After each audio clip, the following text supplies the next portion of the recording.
恭敬大德圣听，为此法会以及一切众生，请转妙法轮，教导我们如何了生脱死。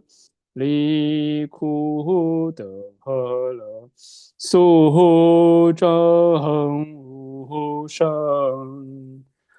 Will the Sangha with great virtue, out of compassion, for the sake of this assembly and all living beings, please turn the wonderful Dharma wheel to teach us how to live suffering and attain bliss and end person death and quickly realize number. Namo tassa bhagavato arahato samma sambuddhassa. Namo tassa bhagavato arahato samma sambuddhassa. Homage to the blessed, noble, and perfectly enlightened one. Homage to the blessed, noble, and perfectly enlightened one. Namo sadanto suchedoye alahadi samyal samputoshe. Namo sadanto suchedoye halahadi samyao samputoshe. 无上甚深微妙法，百千万劫难遭遇。我今见闻得受持，愿解如来真实义。Supreme and wondrous Dharma, subtle and profound, rarely is encountered even in billions of eons. Now we see and hear it and accept it reverently. May we truly understand the Buddha's actual meaning. 师父上人，各位师兄，大家阿弥陀佛. Venerable Master, Dharma friends, welcome to our Sutra lecture. My name is Heng Shi. Today, let's see here. Today is Sunday, November 9th. Here in the Gold Coast of Australia, it's the 8th. It's a Saturday, the 8th of November. We're in Scorpio, back in California. Hope you're all here looking forward to today's Sutra lecture, as I am. We're going to continue here.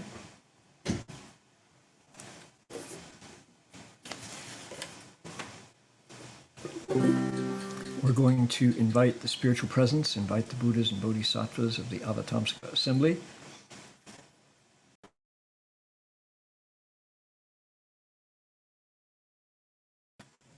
To draw near and bless everyone, along with the gods and the dragons and the eightfold pantheon of spiritual beings.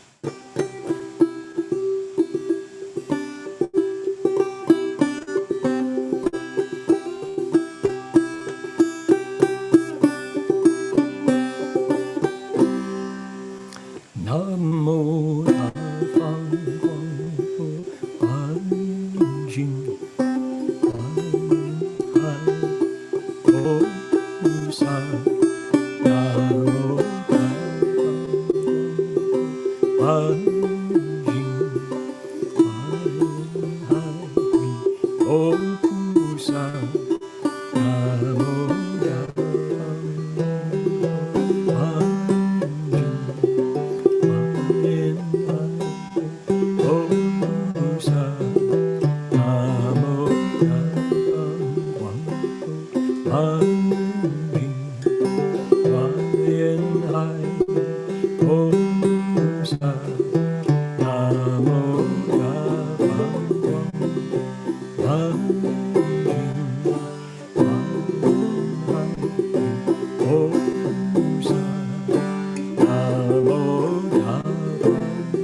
Sa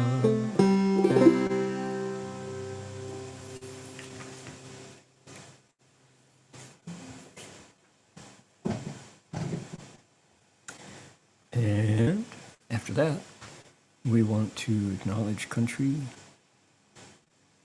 We respectfully acknowledge the Kombu-Meri people, the Gambi language region, as traditional storytellers and custodians of the land where our monastery is located. We pay our respects to their elders, past, present, and emerging, and all First Nations peoples whose sovereignty was never ceded. 我们恭敬地承认有甘北语族的孔布马里人，是我们寺院所在地的传统叙事者和守护人。我们向过去、现在和未来的长者们致敬，并且向所有从来没放弃主权的第一民族的原住民致敬。Okay.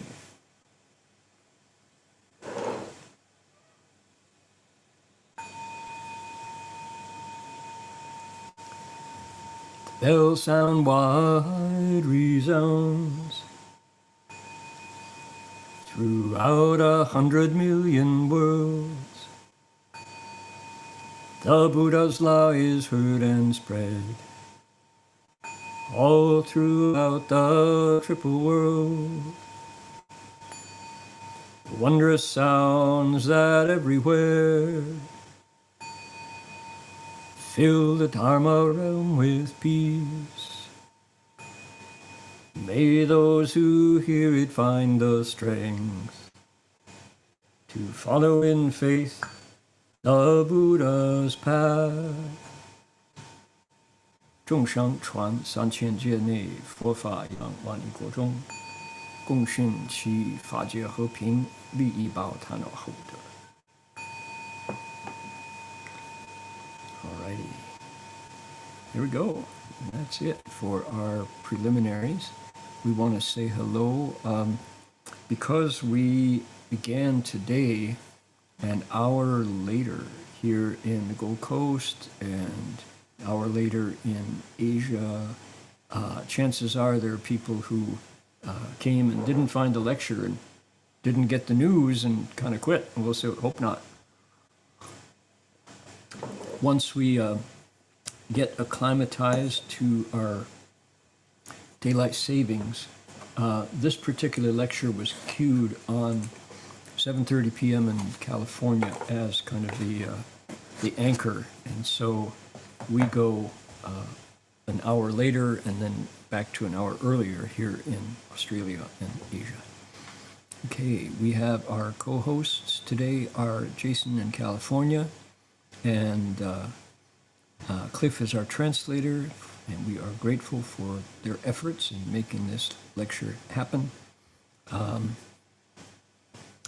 Let's see here. We've got Celeste in Hong Kong, Guoji are in Alameda. Let's see, Mr. Ni is in Heilongjiang, Duke Leban's in Montreal. Edward is here, don't know where Edward is.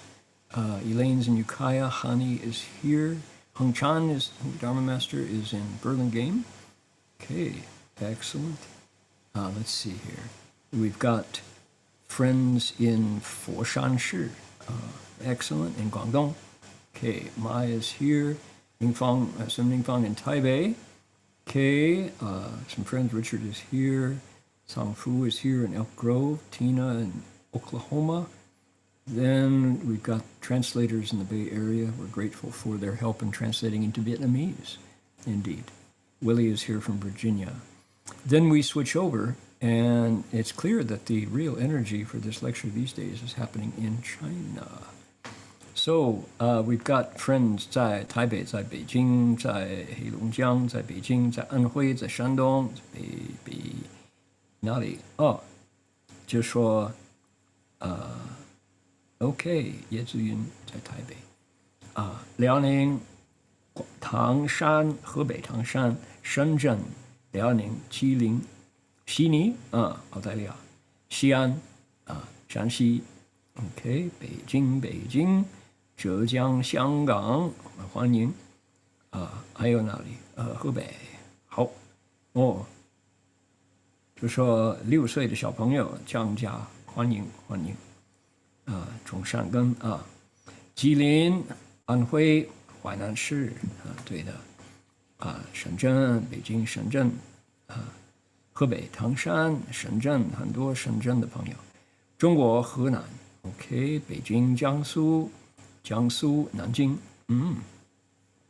珠海、哈尔滨，广东、山东，哪里还有哈尔滨、深圳，哇，最北最南啊，深圳、江苏、苏州、河南 and 海宁。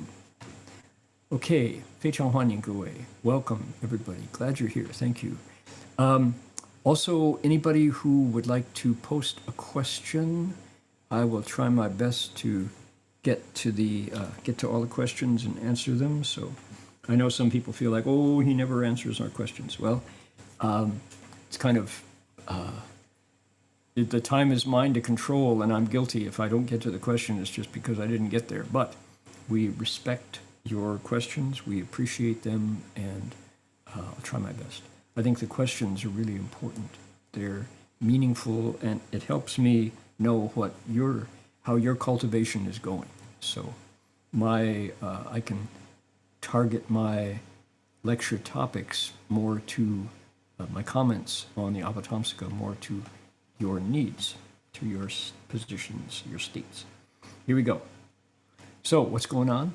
This is Sudana. Sudana is our pilgrim. He's our hero. And this is chapter 39 of the Avatamsaka. Ru Fa Jie Pin, entering the Dharma realm, merging with the Dharma realm, becoming one with the universe, entering the realm of reality. Those are various ways people have translated Hua Yan Jing, Ru Fa Jie Pin. So he's found a new teacher. His new teacher's name is Ocean Banner, Bhikshu Ocean Banner. And the Bhikshu is in Samadhi. He's sitting with his legs crossed, specifies that he's in full lotus, and he's sitting by the side of his walking meditation path, which we looked at last week, and he's entered Samadhi.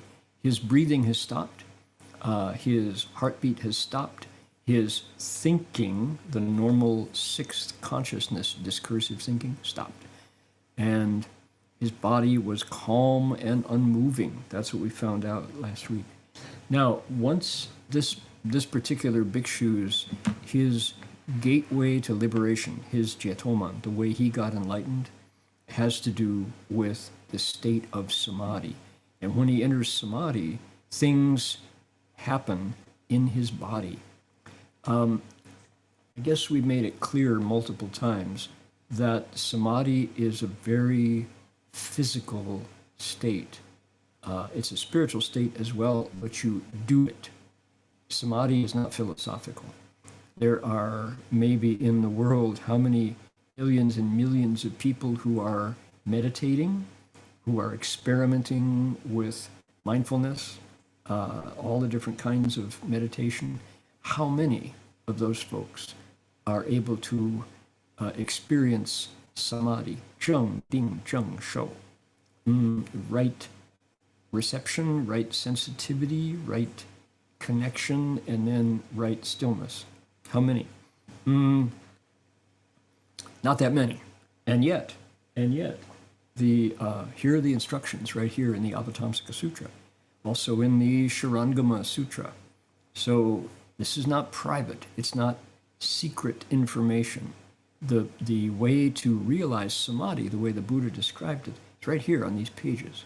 But most people don't do the groundwork. Most people don't lay the foundation. They want to move into the skyscraper, to the penthouse on the top floor, but they haven't dug the foundation.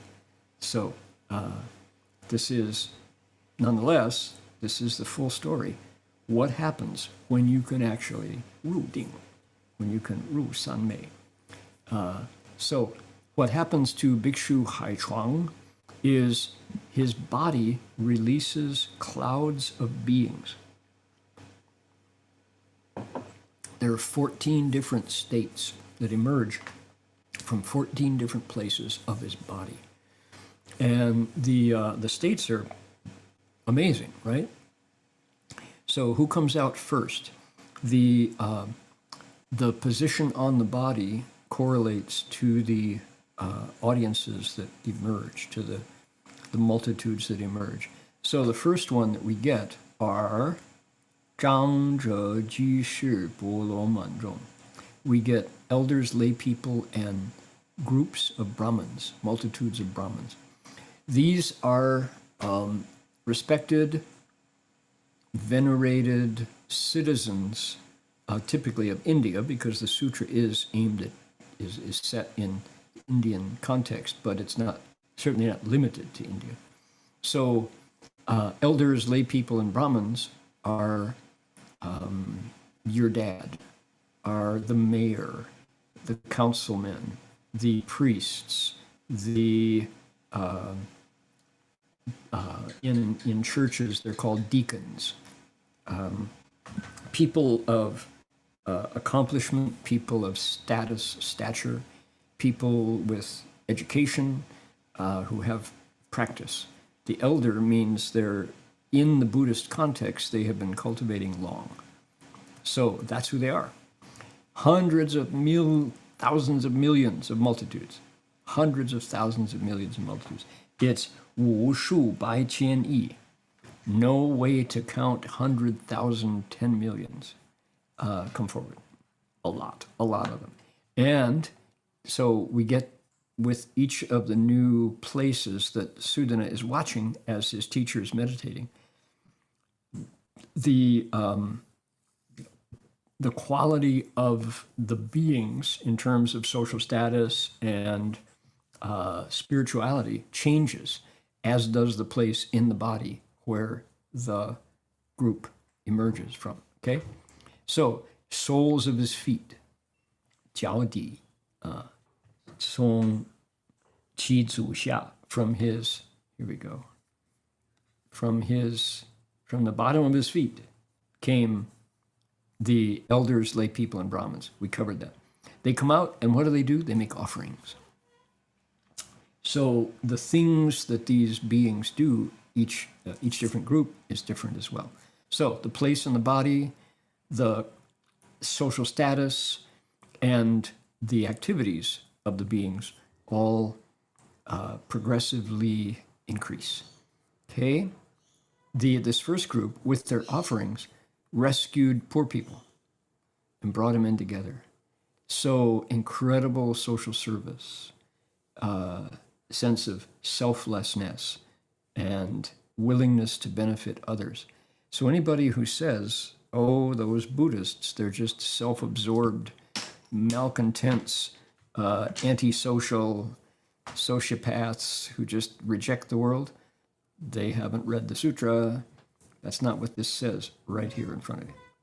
Okay, next group number 2, countless hundreds of thousands of millions of multitudes, same number, of wise, clever kshatriyas and Brahmins. Where did they come from? They came from his knees. 从他两膝, 两膝, 他的膝盖. From his knees, next comes kshatriyas and Brahmins. The Buddha, when he was a prince, was a kshatriya. So his dad, the Sudodana, the purified rice, the clean, the tasty rice king, sounds like a brand. 净饭王, purifying, clean rice king, King Sudodana, and his concubines and prince, Siddhartha, and his wife Yashodhara, they were all kshatriyas. Kshatriyas are the landlords, they're the aristocrats, they're the generals, they're the politicians, the kings, that caste. So they came out of his knees, and they also guided the poor towards wealth, showed sick people how to get well, made people in danger safe, made people afraid peaceful, made people who were worried happy. Okay? So they taught them to leave evil behind and rest at peace in wholesome dharmas. What a fine, I mean, really, it warms the heart to see how the standard for humanity taught to us by the Avatamsaka Sutra is so selfless, so dedicated to benefiting others. Mighty good. What a role model this gives us. The direction it points us to take our meditation and put it into practice. So this is engaging with your Buddhism. Really, if anybody has a critique, sometimes parents, when they find out that kids are learning to meditate, they think, oh no, the next thing that's going to happen is our kids are going to just go off and hide in a cave somewhere. They're being brainwashed into a cult, selfish. That's not what this teaching shows us. This is not our school. Our school, the Mahayana, teaches us to put our spirituality to work, put our meditation to use, benefit others, going from wisdom to compassion. Okay, this is where we are. This is our next chunk of text. I'll read along. We'll go that paragraph and then the following one. Okay, are we ready? Because I'm by myself today, I will, you can all read together with me, those of you who can manage the Hanzi, the Chinese characters, or read along in the romanization. Here we go. 从其腰间出等众生数，无量仙人，或覆草衣，或束皮衣，皆知早平，唯一极静，周旋往返十方世界，于虚空中以佛妙音称赞如来，演说诸法。Okay, I'll stop there. Just we'll go a little bit at a time. Countless immortals came from his waist, equal in number to living beings. Some were dressed in garments made of grass, some in garments made of tree bark. Each of them held a bottle for purification, and their deportment was poised and noble. They traveled back and forth in the worlds of the 10 directions.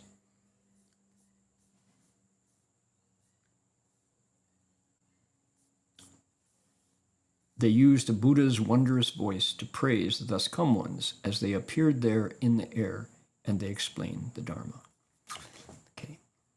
Immortals. So we've got 14 different groups of beings that are going to emerge from the bhikshu's body in samadhi. And immortals are the next category.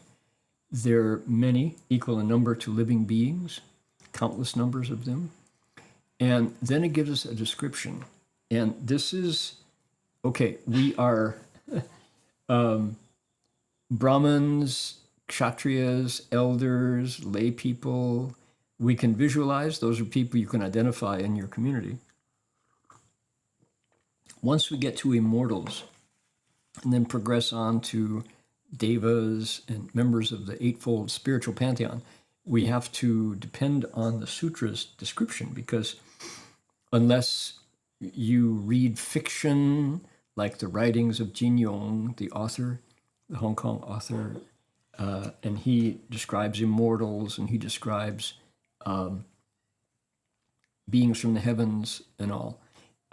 If you haven't read those, this is, maybe you play Dungeons and Dragons.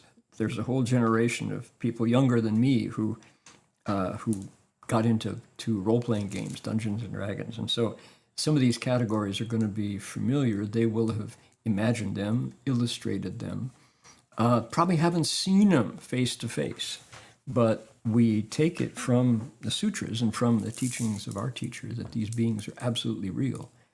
So the sutra does give us descriptions of what some people might call alien beings. No. Fantasy videos, fantasy video games, fantasy movies. We're familiar with the DC Comics, and all the different, the Avengers and Superman, certainly, and the Green Hornet, etc. All of these spiritual fighters. We're used to them when we look for entertainment, but how many people are able to go past the pages of the novel or the screen where you watch the fighting between the mechanical beasts, mechanical giants, and imagine that these beings are actually real, that it's not just some commercial entertainment, right? So here in the Avatamsaka Sutra, they're really real. So take a look at it. An immortal. What's an immortal? Well, the sutra says they are dressed in garments made of grass or tree bark. So from this, we understand that they are living in nature. They are not civilized. The word immortal means deathless. They don't die. They live forever. Well, Buddhism has a different take on it. And look at this. They, 草衣节制早平. What is a 早平? Why do they have a 早平? I've heard different explanations for this. The 早平 could be because when, as in many folks in India, when they go to the bathroom, they don't use toilet paper. They use a bottle and they wash clean. Of course, you have to have conditions for that. You have to have clothes that allow you to dry off after you get yourself wet. You can only use your left hand for that purpose, and your left hand is saved only for that purpose of wiping clean with a bottle. In Europe, there are bidet, the bidet culture. That's not a bottle, but it's the same idea. It's not using toilet paper, toilet tissue to wipe away the waste. You're using water, and maybe you dry off with toilet paper. But these bottles, I've heard that explanation. This is what they're for. And there are other explanations, which is that that immortals and the religions of India that are being described here value purity, value cleanliness, and so the bottle is used to various purposes to keep the body clean. So those are reasons why these immortals hold a bottle. Okay, they travel back and forth in worlds of the 10 directions and use a Buddha's wondrous voice to praise the Tathagatas in the air, speaking Dharma. Okay, so we get more explanation of what an immortal might be through a Buddhist lens. This is the way the Buddhists describe these immortals. Okay, now the Avatamsaka goes on to explain more in detail about the Dharma they speak. Here we go.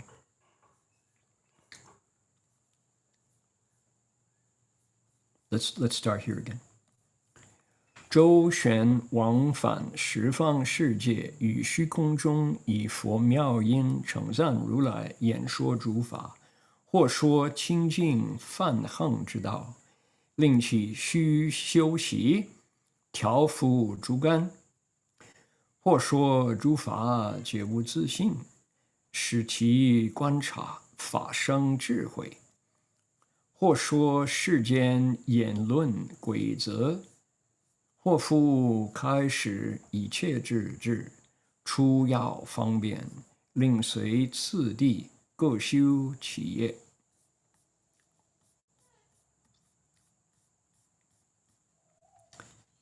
At times, they explained the path of pure Brahma practices so that beings could cultivate and discipline their faculties. At times, they explained that all dharmas are free from any intrinsic nature so they could contemplate it and bring forth wisdom. At times, they explained the languages, discourses, and theories of the world, along with their regulations and rules. and at times they gave instructions on the wisdom of omniscience and its essential meaning so that each of them could follow the correct sequence in cultivating it. Right. So more details. These are the Xian Ren, and they're explaining Brahma practices. So this, how does an immortal get into a state where he or she doesn't die? And the answer, of course, has to do with how they use their bodies. In China, this is given to the Taoists. Taoists are said to be focused, that's the purpose of Taoism, is to hang on to your body and get cultivate a container that is able to last forever. Brahma practices, particularly celibacy, is a time-honored way of contemplating this path. You hang on to all of your essential energies and from the time you begin to cultivate, and you transform them and smelt the cinnabar so that you don't die. Disciplining your faculties, if you don't do that, where does birth and death arise? It arises from your eyes, ears, nose, tongue, body, and mind losing control of your essence, energy, and spirit, Jing, Qi, Shen, those the three inner jewels, the three inner treasures. So the immortals are, that their path is to plug up those outflows and to transform them into immortality, the sweet dew of immortality. So there you go. At times, they could explain another kind of Dharma, prajna Dharma, emptiness. Dharmas are free of nature, any nature. So what do you do with prajna paramita? You contemplate it and you bring forth wisdom. In the process of understanding that all things have no inherent nature, you learn to let go. We learn to let go of too much sorrow and too much joy. That's the wisdom of the middle way. So that's one of the dharmas they speak. Now, look at this, is really interesting. At times, they explain languages, discourses, and theories of the world, along with regulations and rules. I like this one. 世间言论规则. So the words of the world, the discourses of the world, current theories, issues that public issues that arise, and 规则. This would be what lawyers study, for example, or how you organize the government, how you bring peace and justice to all beings, to all citizens, right? So that would be what immortals do as well. So interesting. I wonder, does anybody come to mind? Any worldly philosophers who could be, we can consider to be immortal as they explain to us the discourses, languages, and theories of the world, along with regulations and rules? Supreme Court justices have a lifetime tenure. That's kind of immortal. So then they take it up a notch finally, and they 开示一切智智. They immortals, sometimes when they speak Dharma, they want to talk about ultimate transcendence, 出要方便, the essentials, the expedient ways to just leave suffering behind whatsoever, 令随此地, so that you can go step by step and cultivate it. 各修其业, and they teach by example, follow the correct instructions in cultivating. Okay, there we go. Now take a look. Oh, there's a dragon. I went into the Shurangama Sutra because the Shurangama has a wonderful section on the 25 categories of existence.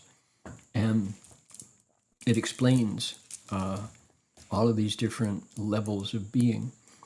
And this is the Xian. People can see the left-hand side is a human, the two strokes, 1, 2.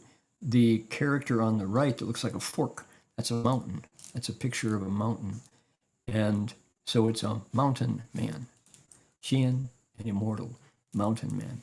However, our translators of the Shurangama had another opinion about this.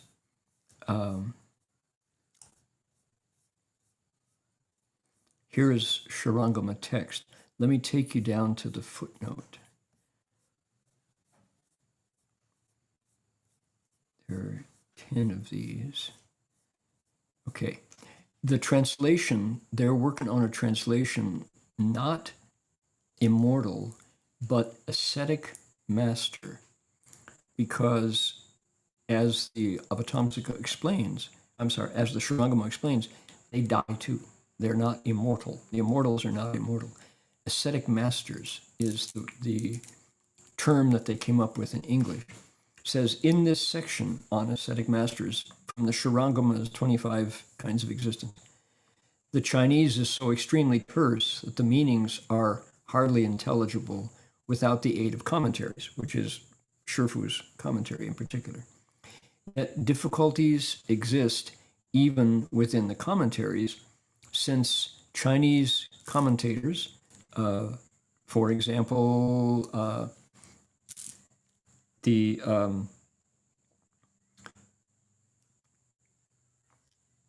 Dharma Master Mingyang's Shifu was a lectured on the Shurangama Sutra over 50 times, right? Yuanying Zhanglao. Dharma Master Yuanying in the 20th century made the Shurangama Sutra his special practice and explaining it. He explained the Shurangama Sutra formally in China 50 different times.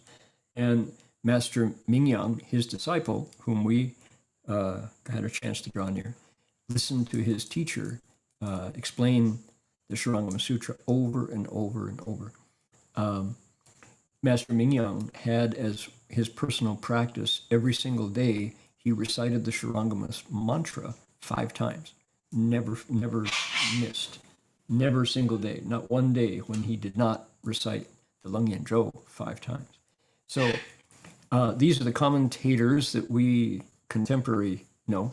So difficulties exist even within commentaries, since the Chinese commentators, at least before modern times, were not familiar with the Indian practices described in the texts.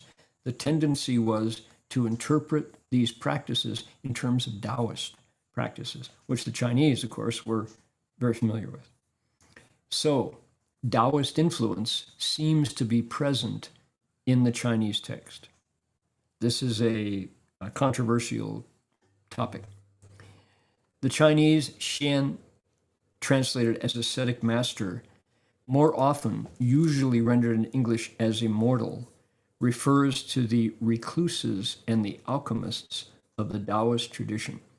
In India, however, the word that they were probably working with was rishi.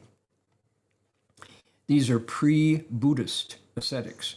They existed in India before 500 BCE, before the Buddha's time. They were considered to be different from humans and different from gods. 也不是人,也不是天人. Rishi, Xian. So what the Shurangama Sutra calls, we're translating as ascetic master, probably was a blend in our Chinese Shurangama Sutra of the Indian Rishi and the Taoist ascetic, the Taoist master. Okay, so in other words, who's an immortal? Who is an immortal? What are they? Well, the Avatamsaka Sutra, I did it again, the Shurangama Sutra tells us. It says they really exist. And here in the Avatamsaka, from the waist of Bhikshu Haichuang comes a cloud, so many Xian Ren, and they speak Dharma. They teach living beings. Okay, now what's going on here? The Shurangama Sutra says there are 10 different kinds of immortals. Let's just go over them just for fun so you can hear what they're like. Hold on here. We will make it bigger. Okay, here it is. So this is a conversation the Buddha is telling Ananda. These are the words of the Buddha, so I'll put my palms together. 阿难，复有从人不依正教修三摩地，别修妄念，损想故行。由于山林人不记处，有十种仙。Okay, says Ananda, there are also people who practice kinds of samadhi that don't follow the path that leads to true awakening. Whoops, critical. Instead, their practices are based on a mistaken intent to fortify the physical body. There you go. They seclude themselves in mountain forests beyond the reach of people. These are the ascetic masters, of which there are 10 kinds. Okay, interesting, huh? So I'll just read through these so you can get a feel for them. He says, 地心仙阿难，比诸众生坚固福逆而不休息，使道圆成，名地心仙。非行仙坚固草木而不休息，要道圆成，名非心仙。有心仙坚固金石而不休息，化道圆成，名有心仙。空心仙坚固动植而不休息，气精圆成，名空心仙。天心仙坚固尽业而不休息，润德圆成，名天心仙。通心仙坚固精四而不休息，习摧圆成，right， 名通心仙。OK， 道心仙坚固周尽而不休息，术法。Is that right? That's 术 yeah， 术法圆成，名道心仙。照心仙坚固思念而不休息，思意完成圆成，名照心仙。精行仙坚固教沟而不休息，感应圆成，名精行仙。Last one， 觉行仙坚固变化而不休息，觉悟圆成，名觉行仙。Okay， 半通轮回，阿难，let's see here， 半通轮回 that goes there。阿难，是等皆于人中炼心不修正觉，别得生利，寿千万岁。修指深山或大海岛，绝于人境。四意轮回妄想流转，不修三昧，报尽回来，散入诸趣。可惜了哈。所以呢，在《楞严经》呢，佛就警告说，有的人就说，哎呦，这个是很有意思啊，非行仙多么自在，到时候就像天人一样会堕落一样。So let's look at the English. This is amazing, amazing stuff. And there's a warning at the end. So he says, this is the Buddha's words, the destiny of the ascetic masters. Ananda, there are people who practice kinds of samadhi that don't follow the path that leads to true awakening.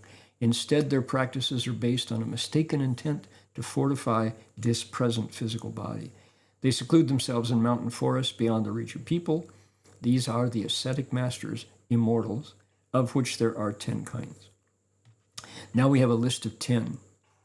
Some of the beings, Ananda, in their effort to fortify themselves, tirelessly devote themselves to a diet of medicinal potions, eating medicine. Ginseng, for example. When they perfected this dietary practice, they become ascetic masters who are earthbound. Some of them, in order to fortify themselves, tirelessly devote themselves to a diet of medicinal herbs. When they've perfected this practice, they become ascetic masters who can fly. Okay, they don't eat solid food, they just drink potions. Some of them, in order to fortify themselves, tirelessly devote themselves to ingesting precious metals and minerals. When they perfected their alchemical practice, they become ascetic masters who are adept at roaming freely. There are many, many stories in Chinese history of Taoist masters who came to emperors and rulers and kings and said, Your Majesty, if you eat this lead potion, if you eat this cinnabar potion, if you eat this mercury potion, you will live forever. They ate it and died, just like so many of them. So, yeah, here they are. No guarantee it's going to work. Some of them, in order to fortify themselves, tirelessly devote themselves, whether they're moving or still, to bringing their spirit and vital energies to perfection. When they perfected this practice, they become ascetic masters who are adept at astral travel. Okay. We read this. Some of them, in order to fortify themselves, tirelessly devote themselves to transforming their saliva. When they've perfected this practice, they become ascetic masters who can travel to the heavens. Shifu describes this as part of Chan practice. Some of them, in order to fortify themselves, tirelessly devote themselves to absorbing the essences of celestial bodies. When they've perfected this practice, they become ascetic masters who can travel everywhere freely. There are definitely Waidao, external practitioners who stare at the moon, who stare at the sun, and absorb the essence of celestial bodies in order to fortify their body. Some of them, in order to fortify themselves, tirelessly devote themselves to reciting mantras and observing prohibitions.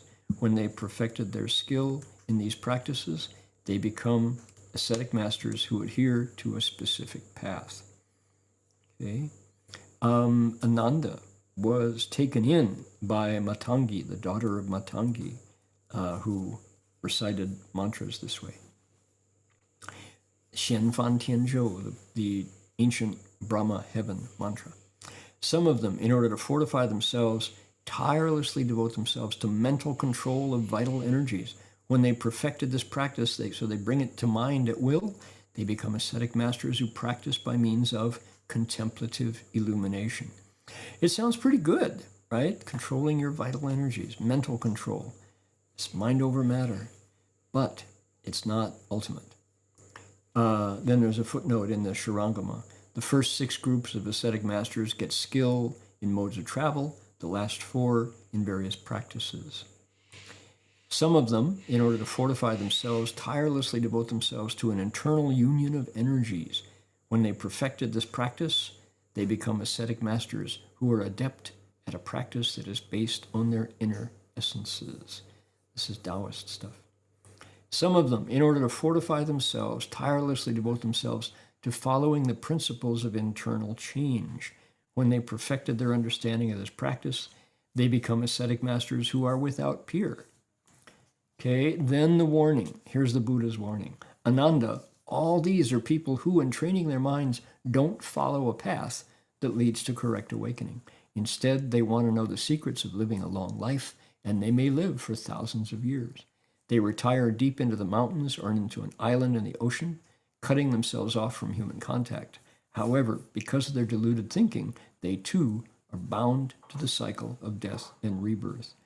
They do not practice the correct samadhi, and therefore, although they live long lives as a result of their practices, they too must die and enter one of the various paths of rebirth. Okay, that's kind of unusual to read a long passage from another sutra, but I thought when we've got something as interesting and as rich as Bhikshu Ocean Banner releasing all these different beings from his body. I mean, this is fascinating stuff. And what can we learn about immortals? Well, number one is that's probably not the right name.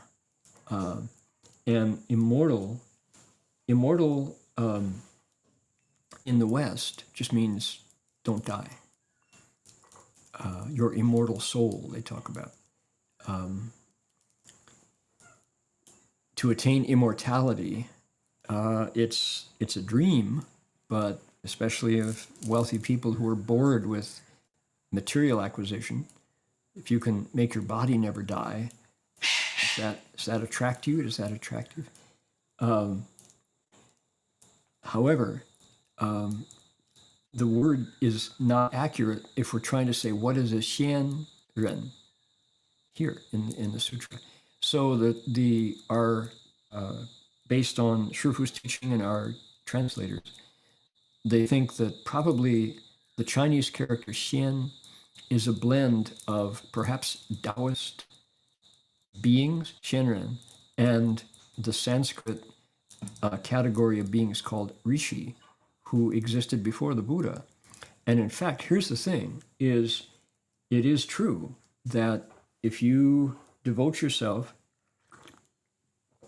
according to these methods, and mostly it has to do with diet, that you eat only herbs that you gather under a full moon on the 1st and the 15th, or a new moon, you can prolong your health and live without eating regular food.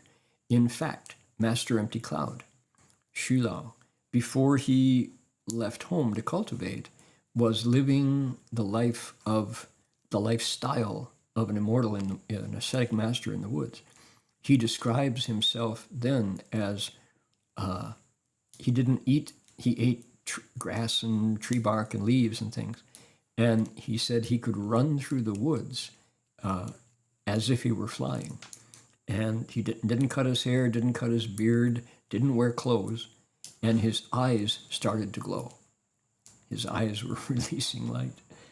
And people who saw him were scared. They thought, wow, what is this crazy being?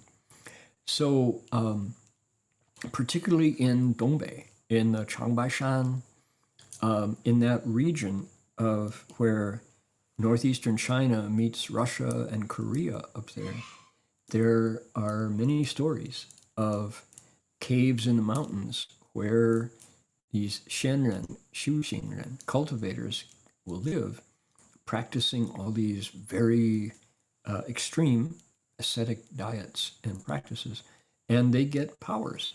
They get 与众不同, right? They're different from ordinary people. Problem is, from the Buddhist point of view, even though they may live a long time, in the end, they leave their bodies. And if they haven't been cultivating wisdom and blessings, they're back on the 6 paths of rebirth. So, okay, interesting, huh? I think that's just amazing. Okay.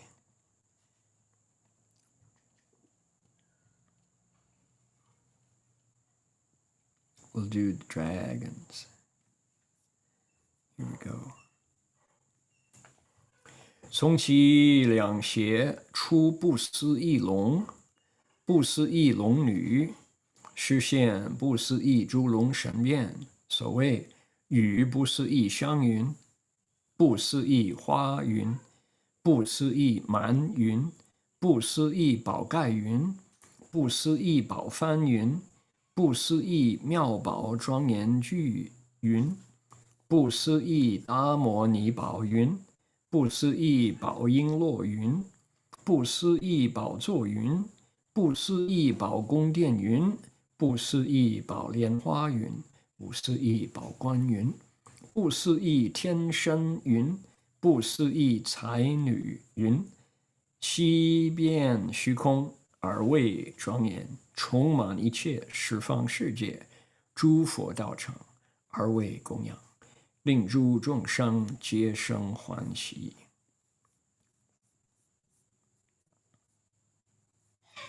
Inconceivable numbers of dragons and dragon maidens came from his 2 ribs and displayed dragons' inconceivable spiritual transformations.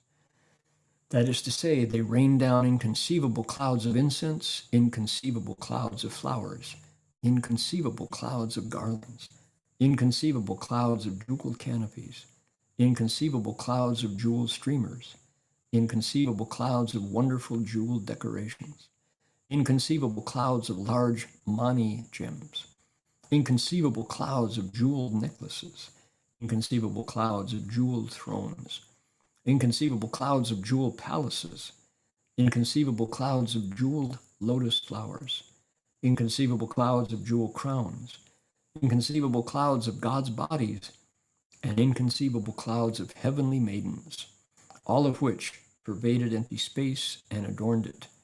They filled up the Bodhimandas of Buddhas of the worlds in all directions as offerings and made all beings happy.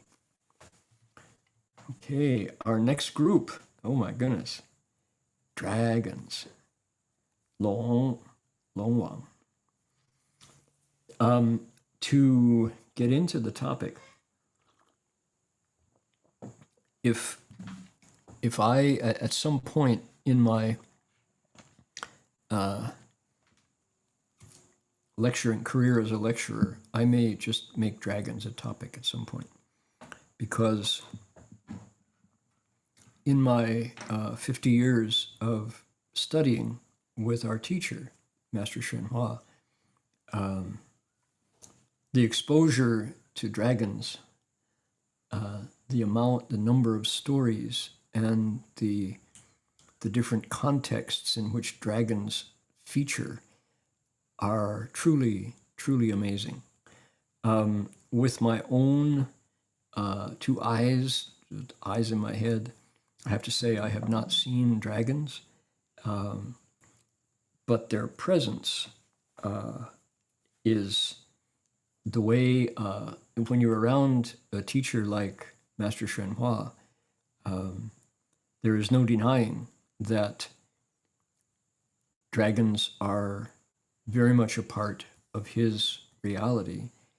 Before he even left Manchuria to come down to southern China to get the precepts and to then come to Hong Kong and to meet Master Empty Cloud, he had dragon disciples who sought him out and asked him to accept them as dragons, as his disciples in the Dharma. The day that the city of 10,000 Buddhas was dedicated, 1979, in the autumn, with all of the guest Dharma masters, including K. Sri Dhammananda, the chief of the Theravada Sangha in Kuala Lumpur, and all of his disciples. They were there witnessing, and Master Wu Ming Zhanglao from San Francisco, all of these distinguished guests. Carol Ruth Silver was there, a supervisor in San Francisco, and we had mayor of Ukiah, all of these dignitaries there. I came to join the ceremonies, postponed the bowing. We've been continue our bowing along around the Buddha Hall. And when I came in, Master Hua said, "Guozhen," he said, "天龙八部都来了，都来了，他们就在四周围，你看到了没有？"师父，我看不见。哦，你还早, he said. Shifu said, "Guozhen," he said, "the gods, the dragons, and the Eightfold Pantheon are all here. They've all come to attend. They're on all sides in the air. Can you see them?" "No, Shifu." Oh, he says, "You're still wet behind the ears." So this is, you have to give up your rigid understanding of reality when you step into the Avatamsaka Sutra's world. You don't have to, but the alternative seems to be to just constantly deny that inconceivable numbers of dragons and dragon maidens came from the ribs of Ocean Cloud Bhikshu, Ocean Banner, and started to do their changes. They're able to transform. As I say, at some point, maybe dragons will be the topic of lectures, and I'll just explain all the different ways that dragons have figured into my awareness since I started bowing to Master Shenhua. They say that dragons are able to manifest psychic powers, shantong, that they, especially the shanzu tong, the ability to, here we go, the ability to manifest spiritual transformations of arhats, lohan shababian, right? Let's see here. Here are some dragons. Here's a golden dragon chasing his pearl. Dragons are said to be very attached to their pearls. This is their treasure. And there's just stories after story after story about the dragon girl, for example, Long Nu. And here's a red dragon. Their stories are told in great detail in Buddha Sutras to the point where Long Nu, the famous dragon daughter, who gives up her pearl, makes an offering of the pearl to the Buddha. We know the name of her father. Her father is Sagara, the dragon king of the oceans, if I'm not mistaken. I hope I'm getting it right. Sagara, Sajolo, is one of the famous dragon kings who is a Dharma protector. Here are two dragons. Here's a big yellow dragon next to Earth Store and a red dragon down below. These are stained glass dragons by Carolyn Powers of Serenity Glassworks in Carmel, California. And they're truly wonderful. The things that I like about these dragons is they are both wild and also intelligent. These dragons look like they could just climb right out of that window and take off. Right? Here they go. It's green dragons and red dragons. And so there's Guanyin Pusa. In downtown Berkeley, our monastery, the Berkeley Buddhist Monastery, has so many dragons everywhere on all sides. And sometimes in the quiet of the early morning or just after midnight, in the Buddha Hall there, you definitely have the sense of presence. It's quite a remarkable experience to be with all these dragons. Now, there are people who chase dragons in clouds. This is, if you look at this cloud, is this a dragon or is this the dragon down below? I am not one for hoping to see dragons in clouds, but I have to say there are many times when I've looked up and said, that's a remarkably dragon-like cloud. Okay, if this is his mouth is open, and this is a cloud over city of 10,000 Buddhas.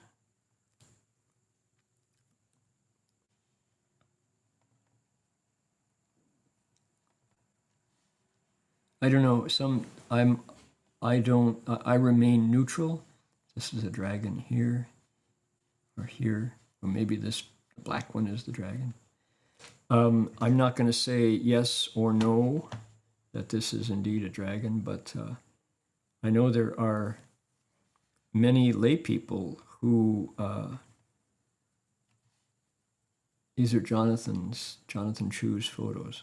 There are many lay people who will tell you that they have seen dragons at City of 10,000 Buddhas, definitely. Usually connected to auspicious events, whether it's a Dharma assembly or transmitting precepts or such things, that the dragons will show up and display themselves. So I don't know. I'm just sharing that because this is very much a part of the Mahayana. And what are they doing?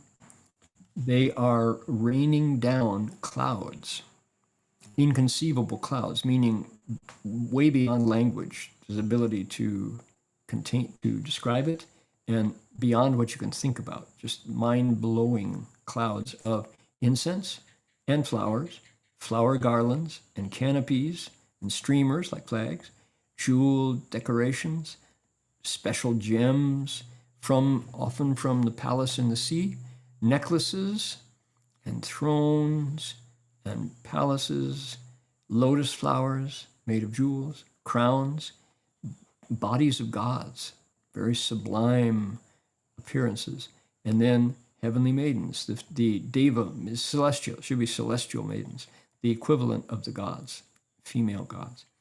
And they fill up empty space, and they make it very, very special. They filled up everywhere there were Buddhas teaching Dharma in any world, they filled these up as offerings, and all beings seeing them were very, very happy. How about that? So, yeah, dragons, what a topic. The names, there are lists of 10 dragons with names. Let's see if we've got that list here.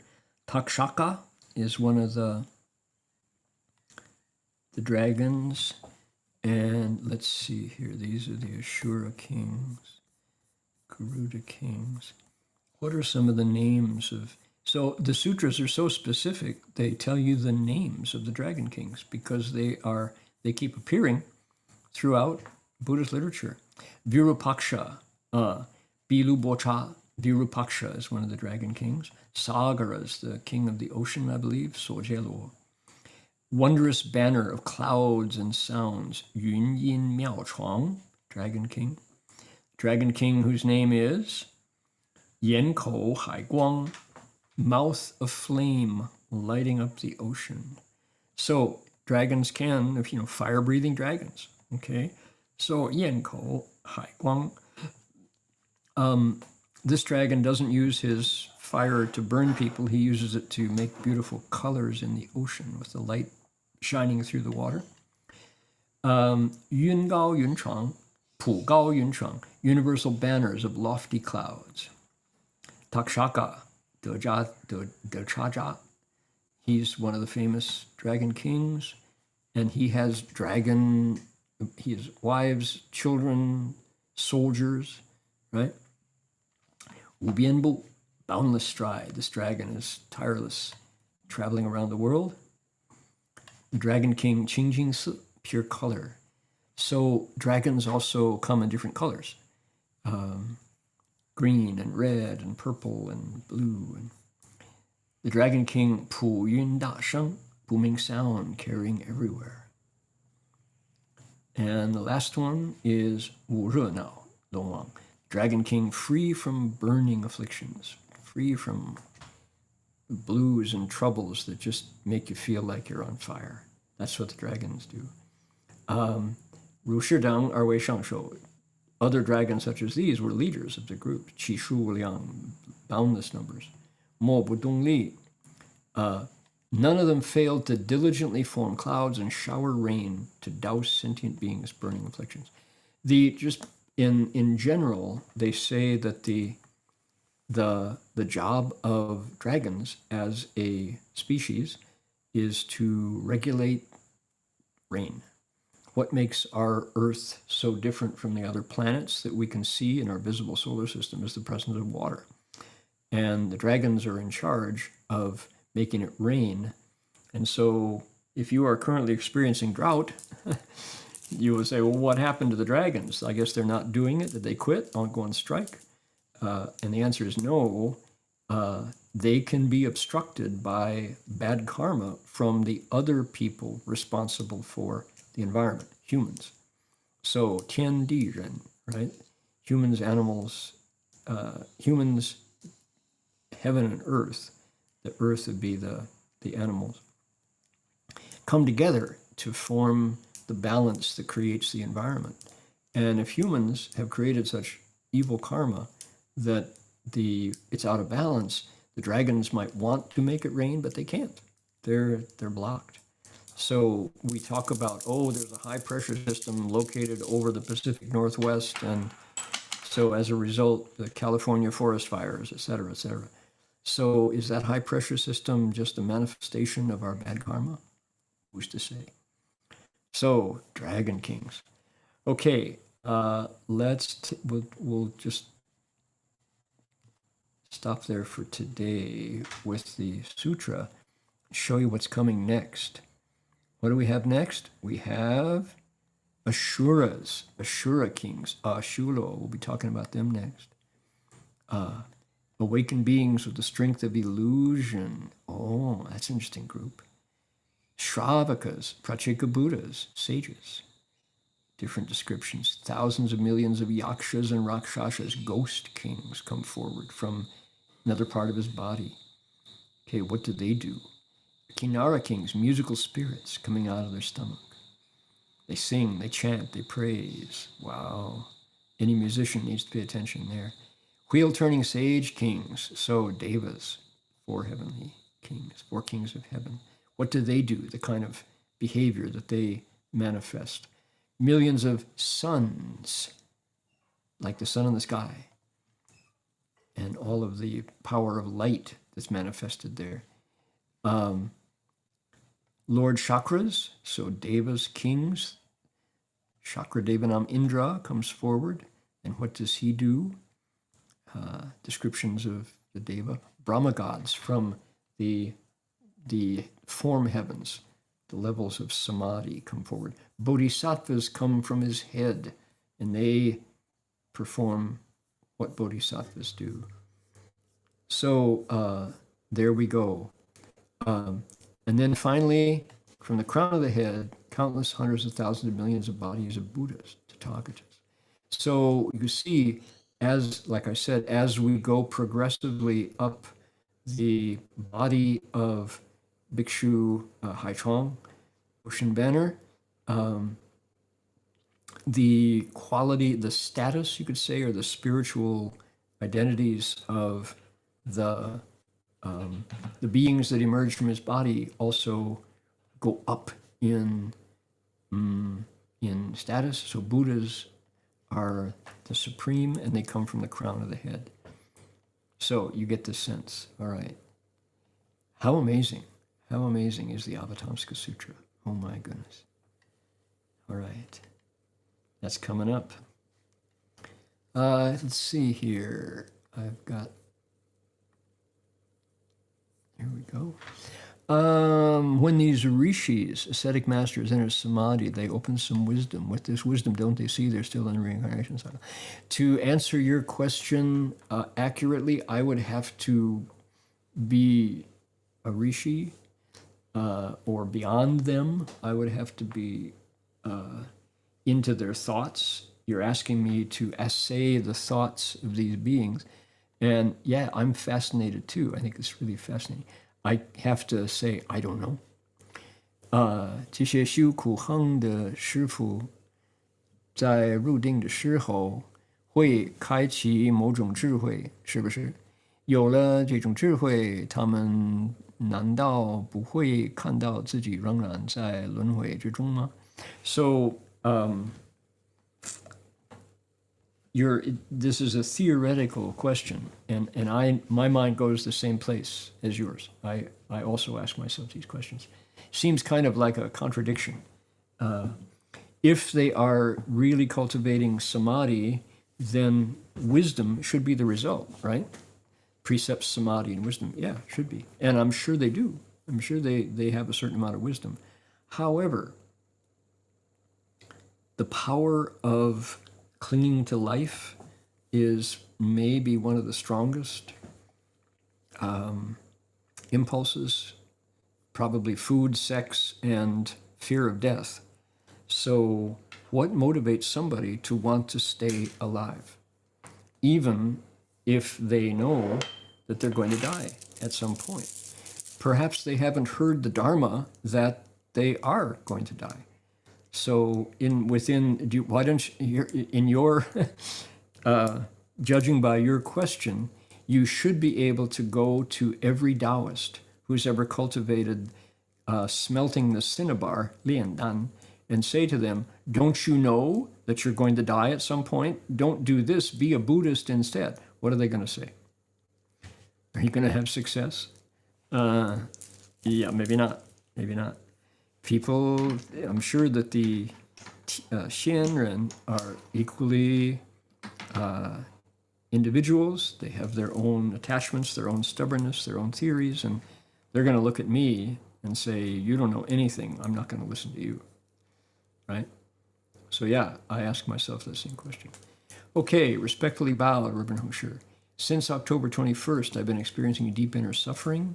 The discomfort is located below my stomach in the area of the dantian. Feels like a buildup of negative emotions. I feel this pain upon waking in the morning and when I wake up at night. The painful sensation is centered in the dantian, where I sense these negative emotions. During the day, when I recite mantras, chant the holy name of Guanyin, or read the Earth Sutra, the pain disappears. What's wrong with me? OK，就说丁理恒师法师，弟子的问题是从10月21开始，弟子内心非常痛苦，就说部位腹，就是胃部下面，丹田处感觉负面情绪，就说早晨醒来会觉得痛苦，晚上醒来也会觉得痛苦，痛苦的点。就是当天处有负面情绪，白天诵咒、念观音菩萨圣号、念地藏经就会消失。弟子请问法师，在哪里出了问题 ？Okay, Master Hua identified the real dantian as not there, not below. He said that the real dantian is behind the navel. 就是肚脐后边。he said. So if you are finding the dantian lower, maybe it's because you got it in the wrong place. So everybody else, including some Buddhists, will say, oh, the dantian is lower in the, but Shifu said, no, it's behind, directly behind the navel. So that's one. Because I don't know what else you are doing, so it would be irresponsible of me to tell you what's wrong with you. And I don't know why it began on October 21st, but I do know that there are all kinds of states, 境界, and they arise because of karma, mostly, and because of habits, things that we have done. It can also arise because of food. If you eat really hot food, sometimes it can manifest as, heartburn, or it could also be ulcers. So one thing you can do, and I do recommend, is be sure that you check with a good licensed, qualified physician, a doctor, to make sure that you don't have ulcers or any sort of problem with your digestive system, which is the dachang or the xiaochang. So check that, number one. Number two is when something that I do that really helps me is I bow. Bowing slowly to the Buddha or to Guanyin Pusa or to wherever you have your altar at home. Even if you don't have an altar, you can make a clean place in your bedroom and just happily, slowly, while breathing, not holding your breath, bow to the Buddha. And when you're done, dedicate merit. That's if there's anything like gas is trapped in your stomach, if it's a physical problem, bowing really helps it pass through, right?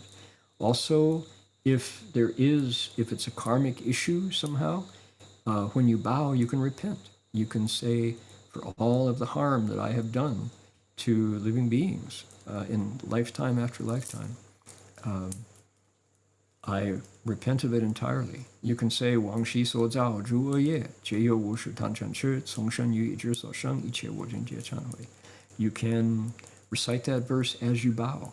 And I have found personally that clears up the causes of discomfort often, and you don't know where that pain is coming from. It could be a spiritual pain, a karmic obstacle. It could be a physical pain, like gas or an ulcer. I would not go immediately to a spiritual cause, because once you say, oh, if I recite a mantra, the pain in my dantian goes away. What's your next step? Oh, I got to recite mantras more. Every time it hurts, I have to recite a mantra. You can wind up getting stuck into a dead end where the Buddha Dharma is so powerful to make you uncomfortable, and that somehow by reciting you're healing yourself. That's all speculation. You don't know why you have this pain. But one thing, bring the place in your stomach up higher. Don't attach to any state. Don't attach to the idea that you are powerful and your mantra can make the pain go away, or that you are the cause of your pain. You don't know those things. And if you start assigning Buddha Dharma to physical states, it's almost always guaranteed you're going to go wrong. Just say, okay, this state is here now. I'm not attached to it. This is not wisdom. This is not compassion. This is not gong de. The Buddha is one de bei. The Buddha is replete with all kinds of virtue. That virtue comes from doing good deeds, not paying attention to pain in his dantian. Okay? Amitabha, I feel a bit lonely in my journey of learning Buddhism. To be honest, I find many fellow practitioners rather rigid, not because of their age, but in their thinking. I can't seem to connect with the Buddhist friends I meet online. Even when I go to temples in real life, it's hard to find someone to attend Dharma assemblies with. I finally met someone. She turns out to be more naive than I am. These days, eating oil and salt makes my body uncomfortable. I have no desire to associate with people who indulge in alcohol and meat and don't believe in Buddhism. I feel lonely without anyone to talk to. So I wonder, for somebody cultivating the way, is it necessary to have friends to chat with, to have fun with, and to attend Dharma assemblies together? Is it better to walk the path alone? Okay, it's a really good question. 是吧？是我感觉学佛有点孤独。就说实话讲，我看好多师兄都好迂腐，right? Is that it? 不是年龄的关系，跟网上的这些素墨谋面的佛友也聊不到一块去。OK， let's see here， 去现实中的寺庙好不容易认识了一个可以一起参加法会的朋友，可又是个比我还瘦的女人，瘦，OK，is that 瘦？So yeah, I understand. 我现在就说连底盐吃了，油盐吃了，身体都难受。吃酒肉的不是佛教的人，更加不想交往了。OK，我还没有朋友聊天，感觉孤独，怎么办？法师这道人要不要跟朋友一起聊天，一起玩，一起参加法会？就是一个人独行嘛。So, really good question, and the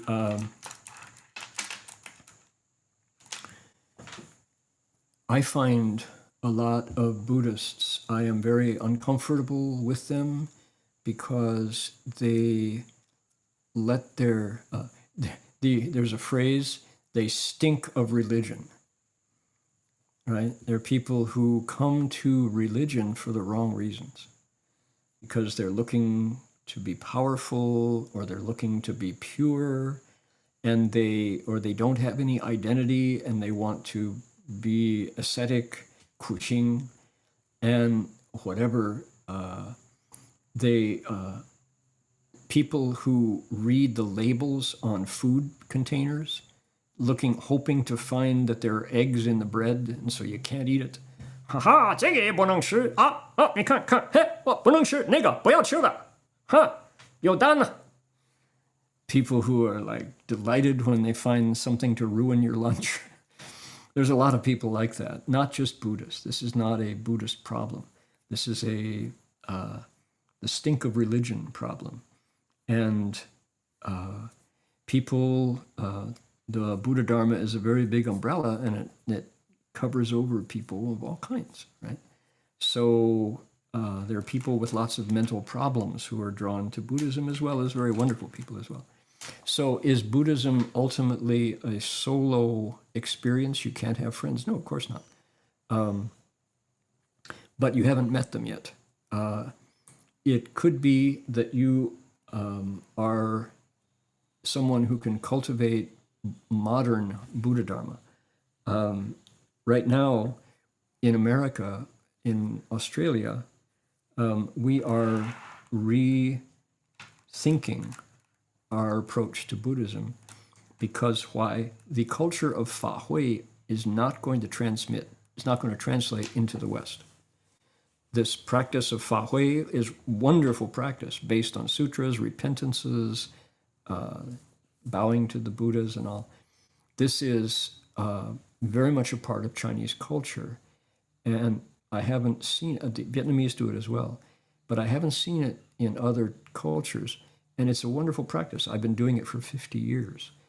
When you Bai Chan or Bai Jing, or you, Wan Fo Bao Chan, 21 days, et cetera, et cetera. I've done this pretty much my whole life. But it's not going to translate into the West. So maybe you're someone who wants to find a way to bring Dharma to the internet authentically. Maybe you want to find people who do service, who use the Buddha Dharma to benefit others by giving food, by giving shelter, by providing legal advice, by doing all the things that compassion includes. Maybe your Buddhism is not entirely devoted to words on the page. Instead, you want to be what's called a karma yogi, someone who makes shan ye, their job, ji gong lei de. That may be what you're looking for. So don't keep looking for proper friends. It's not the case that the Fa Hui culture is the only way to practice. Most young people are not interested in Fa Hui. They want to get out into the world and bring their Buddhism to benefit others. So I totally support what you're doing. Keep looking. There's a Vietnamese nun who left DRBA, stated city of 10,000 Buddhists, asked her to leave because she wanted to pursue a PhD. Some people in Vietnam are assisting her in organizing transmission of precepts for the deceased. They seem to believe her account resulted in certain misunderstandings about DRBA. Nope. Not going to do that one. Sorry. Respectful vows. There are some children whose inner state is a mix of two forces, positive growth and the other of destruction and ruin. It's as if a little demon resides in their hearts. These forces coexist. When the positive force is active, they appear normal. When the little demon takes over, they engage in self-destructive behavior. At times, I feel powerless and have thoughts of giving up. Please kindly offer guidance. How can I cultivate enough strength to face this situation? Okay. 有一些孩子，他们的女的，她是女子，他们的内心处于一种状态，即生长与破坏、毁灭的力量，就像内心住着一些小鬼，同时存在。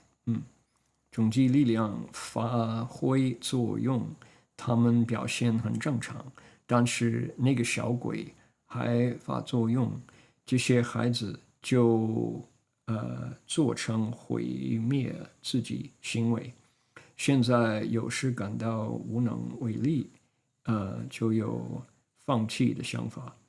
Okay, there I can give you an experience that I have.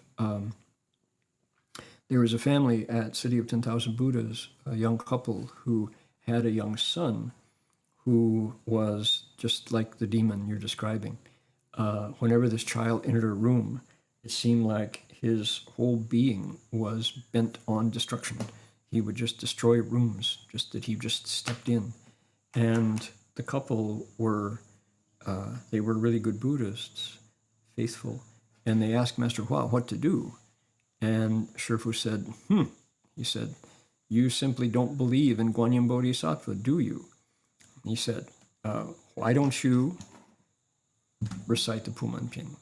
Really put your faith in Guanyin Bodhisattva into work, to put your faith to work. And after you recite, dedicate merit to all children worldwide that they can, that their nature becomes shaped by bright light and the darkness transforms. Shifu went on to say, children, 根性很嫩, right? Children have their natures are still malleable. They're not stiff. They haven't become stuck in views and in habits. So if you can recite the Pumanpin and do it faithfully every day or more than once a day, maybe once in the morning, once at night, take turns, you and your partner or friends get together. And then you dedicate merit, not just to your own child or children, but to all children who, because of past lives, this is the next life in a long series of births and deaths and births and deaths. You don't know who this child was in the past.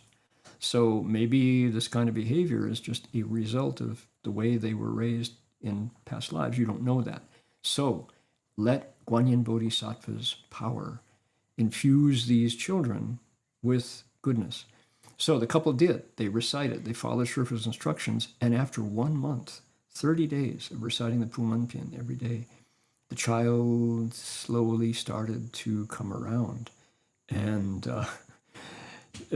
he completely transformed. They started this when I think he was 5 or something. And the child is now a PhD from NYU and is a faithful young man, supports his family. So this is the power of Guanxi Pusa Pumanpin, Yo Qiu Being. Okay, I'm going to stop there for now. Thank you for those good questions. My goodness. We're collecting these questions, and hopefully other people will ask the same questions in the future, and we'll be able to respond to them. Okay, tell your friends that we are 1 hour later here in Australia, 1 hour later in China, in case they came to the lecture today and couldn't find it and then quit, all right? So we are going to be from, it's 1:30 here in Australia, it's 11:30 in Taiwan and China, Hong Kong. So see you all next week. Let's dedicate merit. I think we can, there are countries in the world right now experiencing real difficulties. And if we use Medicine Buddha's mantra to transform negativity into auspiciousness and to heal what is broken, I think we can make a difference. So I'm certainly willing to try, and let's see how it goes. Okay, you want to make a wish? Dedicate your merit. Here we go.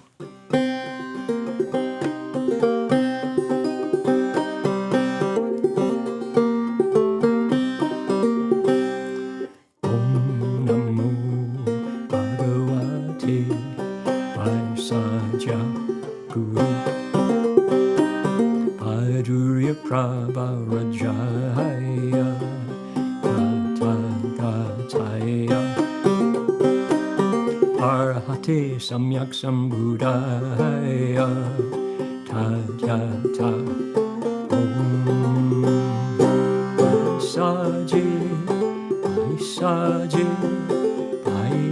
Saja Samukati Swaha Om Namo Bhagavate Saja Guru Vajurya Prabharajaya Atagataya Arahate Samyak Sambuddhaya Yata Om Paisaji Paisaji Paisaja Samukate Swa. One more time. Bhagavate Vaisajya Guru Vajur Prabharajaya Tathagataaya Arahate Samyak Sambuddhaya Tadyata Pasaje Pasaje Paisaja Samukate Swaha.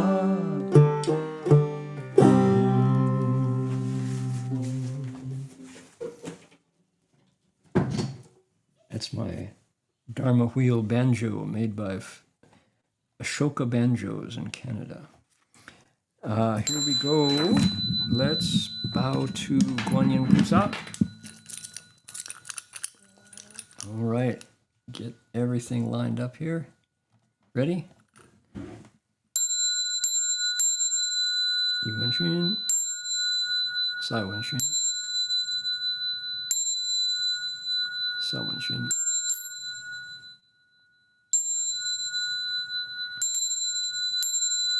Bow in respect to the Venerable Master.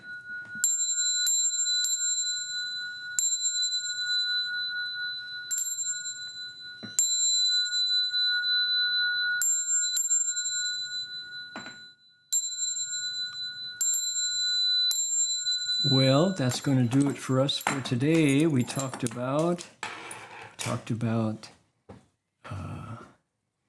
all the different kinds of immortals and ascetic masters, and we talked about dragons, and there'll be more next week. Look forward to being with you again. See you, everybody. Amitofo. Bye now.